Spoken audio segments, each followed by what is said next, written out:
the biggest hurdle we face when we're getting started is this a deal or not a deal? Because we don't want to disappoint. We don't want to set an expectation for the property owner that we can't fulfill. And we don't want to set an expectation for ourselves that we're going to not be able to get this across the finish line.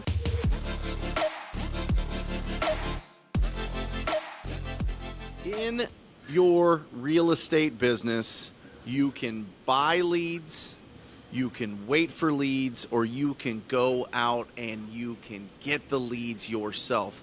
And I think there's a big misconception here. There's a big misconception that the only way to do that is to door knock and to make cold calls. And I totally understand that, because that's, you see a property on the street that needs some renovation and it's not on the market. So you want to reach out to that property owner and you want to ask them if they would consider an offer on their property, and that is how we build momentum. You know how you also build momentum? You can be proactive on properties that are already on the market, properties that are on the MLS, properties that are showing, hey, listen, I want to sell my house. It might be listed a little bit too high for where we're at, but maybe if we start negotiations, we can put together a deal. And that's what I want to talk about here, because I've got the master, the app. There is not a single person on planet Earth that knows more about getting deals off of the MLS, off of on-market properties, than my friend Benson Juarez with Privy. And so I'm so excited that we have him here on the podcast to talk about what we need to do to get deals that are already listed. Benson, welcome. Say hello to the Rhino Tribe. Hey, everybody. What's going on, Brent? Thanks for having me. I'm super excited to be here. Now, listen, I have gone most of my career off market, right, Benson? Mm-hmm. I mean, just full disclosure, I see ugly houses, I write them down, I call them up, I try to make something happen, right? Conversations and offers. And then a couple years ago, you come out with this thing called Privy that shows you all of the best opportunities that are listed on the market, what kind of discounts they're already listed at, and who we should be spending our time with. So let's talk about this. Mm-hmm. Let's talk about how are people getting actual deals that are listed and how you can beat out the competition to get those deals. Because once it hits the market, the whole world sees it, Benson. So how do we do this? How do we go in there and get offers and get discounts on properties that everybody sees? It's a challenge on both sides of the fence. And to your initial point about what you did for so many years, that works. Like, it absolutely works. There's tons of people that are having success with it, but there's challenges with that because it's really a sales job, right? You have to be good on the phone. You have to be able to build rapport. You have to get people to know, like, and trust you. And you have a small window in that conversation to be able to convey value that you're the one they should do business with. Or they should even talk to you, right? So that sales position, not everyone's good at sales. Like, there's a reason why salespeople are oftentimes the most highly paid people at a company, is because they bring in all the revenue. Mm-hmm. And can you learn to be a salesperson? Yes. But for most people, it's kind of a gift, right? You've heard people say the gift of gab. And so some people just have the innate ability to just build rapport and then do business and then actually ask for the sale and close, right? And that's what you teach in your program, right? And that's one of the key parts of it. So that's not for everybody. So for the people that aren't good at sales or maybe are having some trouble learning that skill, how else can you find potential deals? And it's by leveraging data to find potential opportunities of people who've already raised their hand and said, hey, I want to sell my house. And they're like, oh, cool. And that's what everybody wants in the off-market world too, is like, I want a motivated seller. Where are the motivated sellers, right? And so oftentimes what it attracts people to is people who are in distressed situations, foreclosures, absentee owners, vacancies, code violations, tired landlords. Like, there's all these different lead sources that people are attracted to. So they're looking for distressed situations, which helps to create motivation to sell. Then you have to convince them to sell you the property at all. And then you have to convince them to sell you the house at a property where everybody can make money and it makes sense, right? So there's like these multiple layers of hurdles that you have to overcome. And again, people are doing it very well.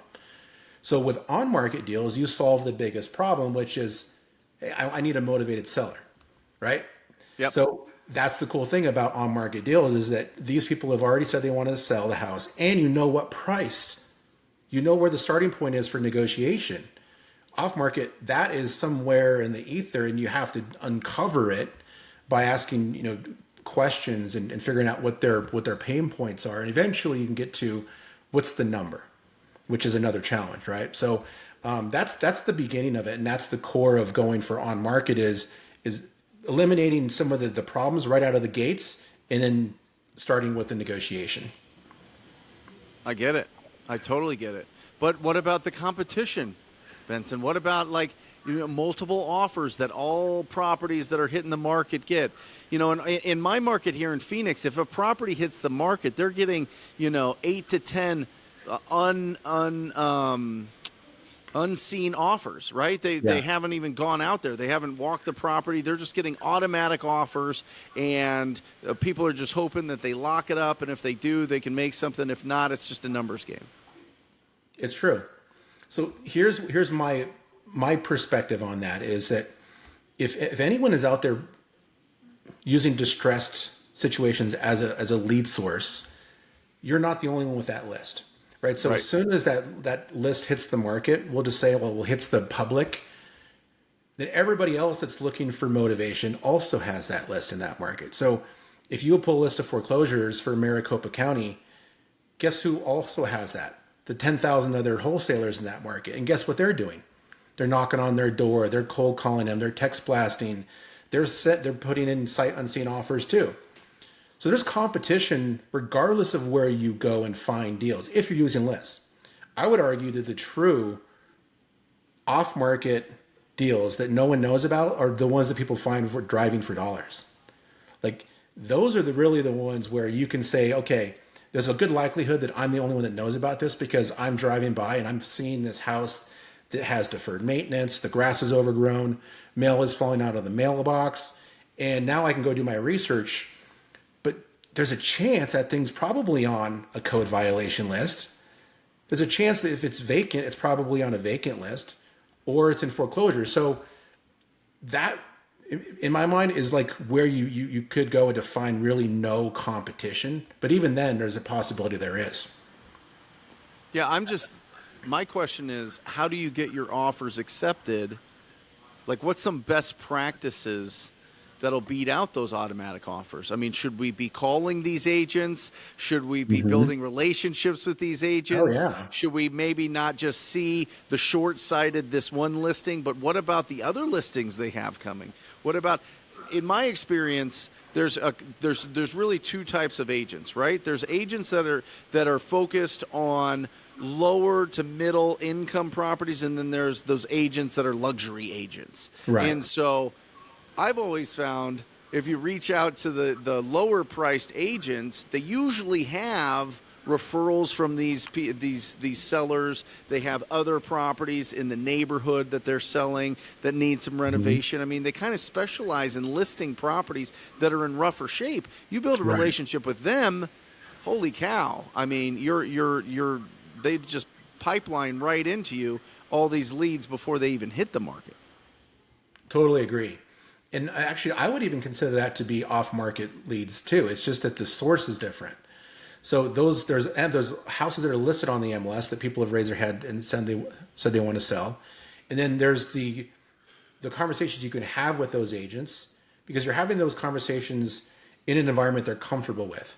Like you're calling, you're interested in a house, you're asking them about the property, and then you get to a point and you say, oh, by the way, do you have any other listings that might be coming on the market soon, right? And those are the pocket listings. Those are actually off-market leads too. It's just they're not coming from the motivation of somebody had some violation or is defaulting on their mortgage or whatever. They're not coming from a list. It's coming from an agent who has a relationship with that particular seller, and that is probably one of the more valuable relationships you can build. Is like, who's talking to these people that they trust? And a lot of people don't want to put their houses on the market. They might be raise their head and say they wanted to sell. So they talk to an agent And that agent is like, okay, cool. Well, we got to clean this crap hole up, right? We got to take your photos off the walls. We got to fix, we got to fix this and we got to fix that. Oh, and by the way, you're probably going to have about 100 people walk through here in the next 2 to 3 months. And people are like, oh my God, like I don't want to deal with that either. And that's the situation that creates a pocket listing where they're like, well, what are my other options here? And an agent might say, you know what? I've got another option for you. Let's not list it. I've got some buyers who I work with consistently, who have the ability to close, who can get deals done. Why don't we run it past one of them and see if there's a deal that could be made? You're awesome, Benson. I love this conversation. I've got so much going on in my head right now. I'm going bananas. But before I really get into, I'm gonna let everybody know how my team uses Privy. But will you explain for anybody that has never heard the word Privy in regard to real estate, what exactly the tool is? And the reason, guys, this isn't an ad for Privy. This is a unbelievable. If you're gonna go after deals on the MLS, you have to use Privy. It's not even close. You can even have access to the MLS directly yourself, but this does all the legwork. It literally emails you all the potential discounted properties that you should be reaching out to on a daily basis. It's absolutely incredible. But why did you build Privy, and what does it actually do? So I wanted to address what you had talked about before with the agents. That's an important lead source I think that everybody here should be cultivating. When it comes to Privy itself, what I realized is that you don't have to go after motivated sellers so much as you can go for motivated properties or distressed properties. Let me rephrase that. You don't have to go to distressed owners so much as you can go for distressed properties. Mm-hmm. And this is where I think the opportunity is for on-market deals if you leverage the data properly. So if you're in an area that has low investor activity, and when I talk about investor activity, I'm talking specifically about fix and flips, because fix and flips is what drives after repair value, right? And that's how we measure how good a wholesale deal is based off of a percentage of ARV. Now, every market's different. In Los Angeles, I might be able to buy a house at 75 or 80% of the ARV, and it would still be an amazing deal. Or do a wholesale deal at 75% of the ARV. In the Midwest, I might have to be at 45% in some neighborhoods for the numbers to make sense, especially on those low-priced homes. Because the cost of putting up drywall and running wire and piping and all that stuff, it's going to be the same in most of those areas regardless. So the cost of construction, the percentage of the cost of construction goes up on those low-priced homes, which means you have to get at a lower discount, right? Most people don't think about that. They think that there's this universal formula that you can use all across the U.S. that will allow you to do a deal in L.A. and Philadelphia and Oklahoma City the same way. It's not that way. So what we realize is that the local market education is one of the keys to being able to be a successful wholesaler. And there is no place that I believe, and you can tell me if I'm wrong, where you can get good local market information that will educate you on what a deal is that's better than the data itself. There's no books, podcasts. You've got a great course. You've got the Rhino Tribe, really like tight in, great accountability group, community. But you don't know what a deal is today in Dallas-Fort Worth. Right? And you shouldn't know that. That's what the data tells you. And this is where Privy can really separate the people that are just so focused on lead generation. That's all they see with their blinders is, I need a lead, I need a lead, I need a lead. And then they get a lead and they don't know what to do with it. Yep. Because they don't know how to comp. They don't know how to evaluate real estate. They don't know what a deal is in their specific market. And guess what they do? They hesitate, they procrastinate, they don't take action. And I bet you most people have come across deals that they didn't even know were deals, and they passed or missed out on it because they didn't know the real estate side of the business. And that's what Privy is really good at, is teaching the real estate side of the business through the data. I love it. Yeah, the biggest hurdle we face when we're getting started is this a deal or not a deal? Because we don't want to disappoint. We don't want to set an expectation for the property owner that we can't fulfill. And we don't want to set an expectation for ourselves that we're going to not be able to get this across the finish line. So I love it. I mean, the ability to, I love this about Privy, guys. They have pics of properties that were bought as is, and then pictures of the property once it's flipped, right? Yeah. So you get to see, wait a second, okay, they bought it for this price, they sold it for this price. You get to see the transformation that happens, and you get to see who the investor was that did this flip. So now you've got a solid cash buyer that you can choose. And this is just something that we do in our market because we have a lot of pride in our city, our state, and we want to sell deals to people that are going to do a really good product.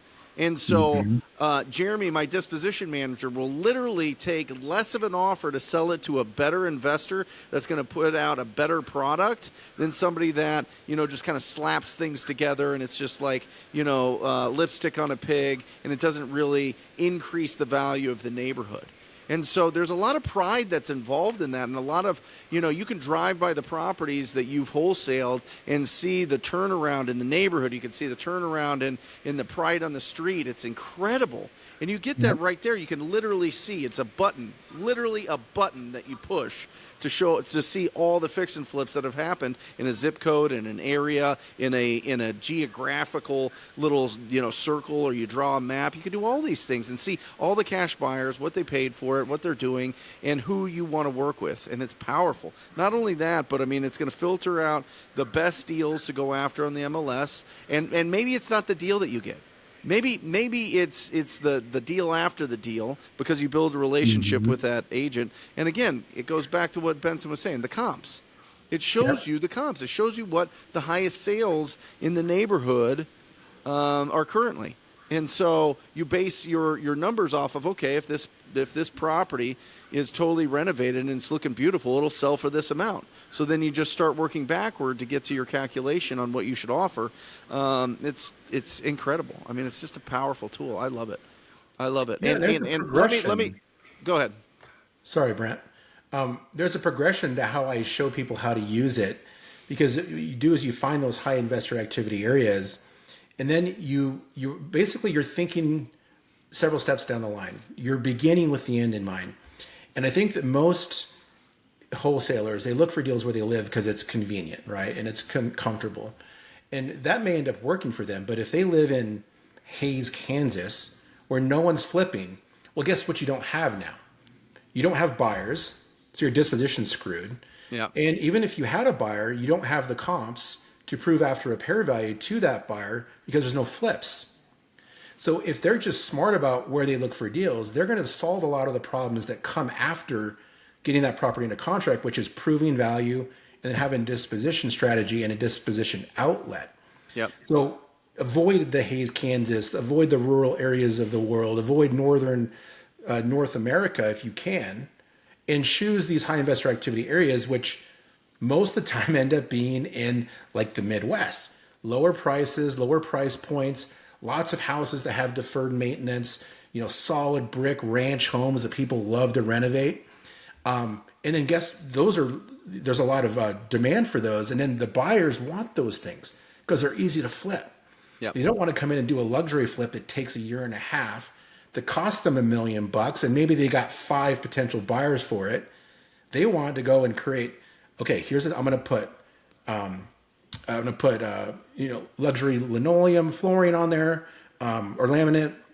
I'm going to do the same countertop I always do. I'm going to do the same paint. I'm going to do the same cabinets. I want to be in and out of there in 60 days so I can do another one. And those are the ones that sell fast. And they know that. So the data tells you that. I can go into a market in Indianapolis, for example. I can find specifically which neighborhood I should be sourcing deals, and not just on-market deals, also off-market. Mm-hmm. So the education that we teach you will help you in your off-market marketing strategies as well.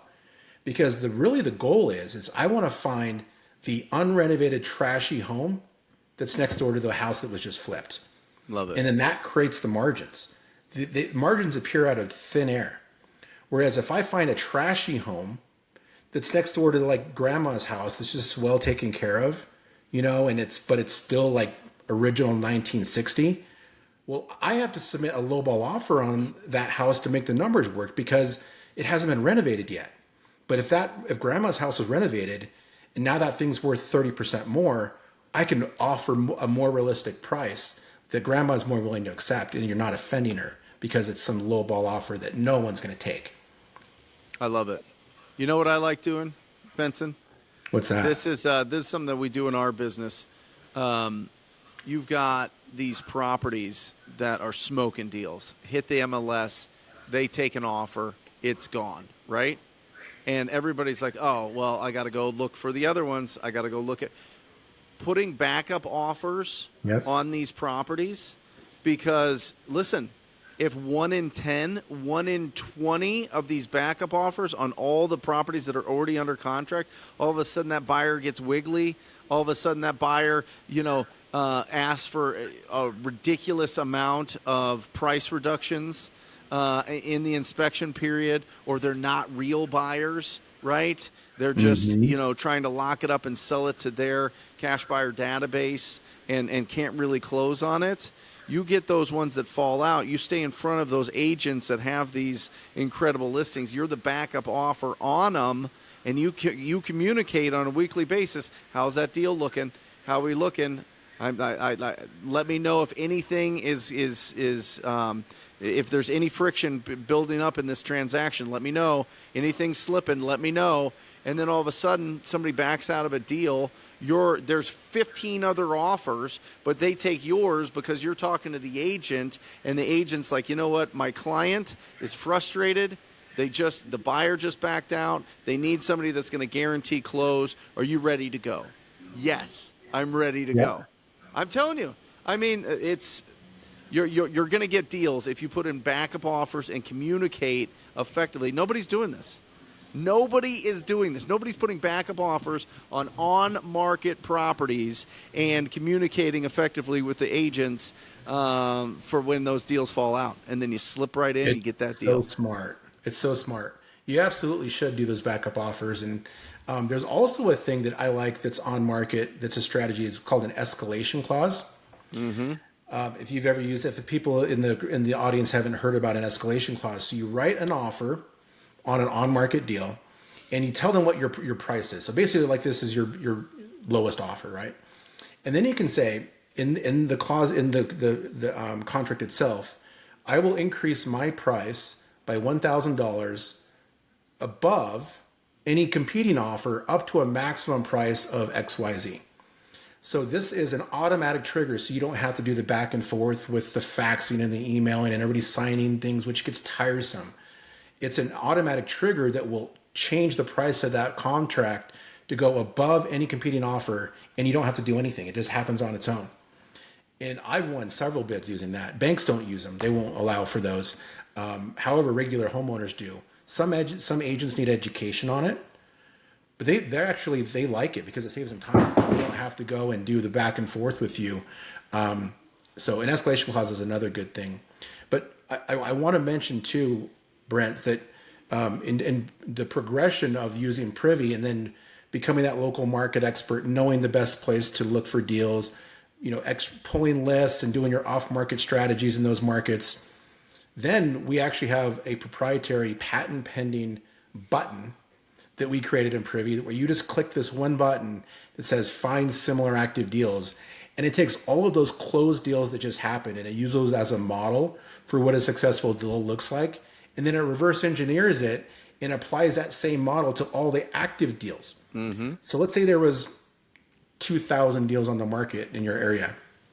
And you tell the system, I want it to be just like these deals, but I want it to be a 3-bedroom, 2-bath, 1,200 square foot property or more in this specific zip code that's at 50% of the ARV. It runs all those calculations, goes out and finds those properties for you. It builds a comparative market analysis, right? Just fancy name for a property report, pulls comps for you to show you the data that proves it's a deal. And then it sends you an email alert. So you get that in your inbox. You know that's available. You can look at the comps, make any tweaks to the comp adjuster that you want, and then take action. Submit an offer based off of the numbers that you know are adequate for that neighborhood.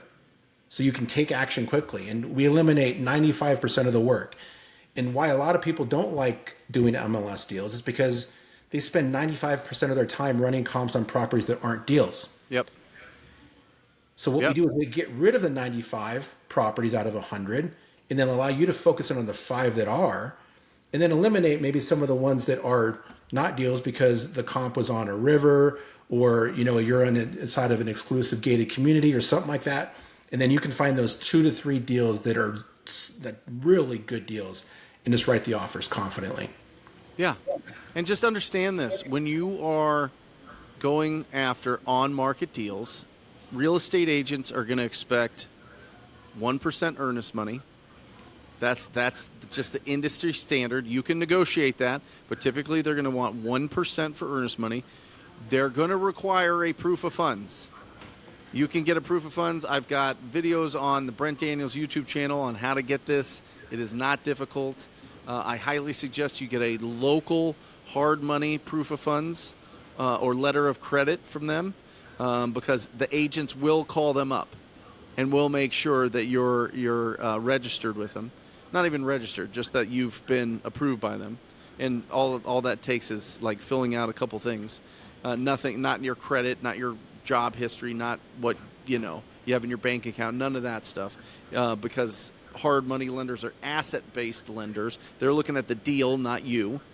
And you need to be able to speak the agent's lingo. You know what I mean? You need to be able to go in and have good conversations and get on the same side with that agent. Build a real, true alliance with that agent to get this deal done, and whatever that takes, whether it's a 2-week escrow or a 30-day escrow, you guys are aligned. You guys have that alliance. And so this is some of the things I think, Benson, that kind of stop people from taking action with on-market deals. But if you understand that you just set it up front, you can rock and roll. I mean, absolutely rock and roll with these. And go after on-market properties is powerful. It's absolutely powerful. And then it's just a numbers game from that point. It's a numbers game, and it's a relationship game, and it's just being consistent. And it's the same thing that we talk about here. Just staying focused, taking massive imperfect action, and having conversations and making offers. That's what this whole business is about. It's incredible. So, I mean, if you're going to go after on-market properties, do not be intimidated by real estate agents. They want to get that deal done. They do. Right? And you got to use this tool. I mean, it's taken all the legwork out. I remember, listen, in 2005, Benson, I was sending fax offers. Myself, my best friend Mike Mahoney, we had a real estate team. We were real estate agents. He's in the hall down the way from me now. He's part of my business now. And we would send 80 offers a day through fax machines, bro.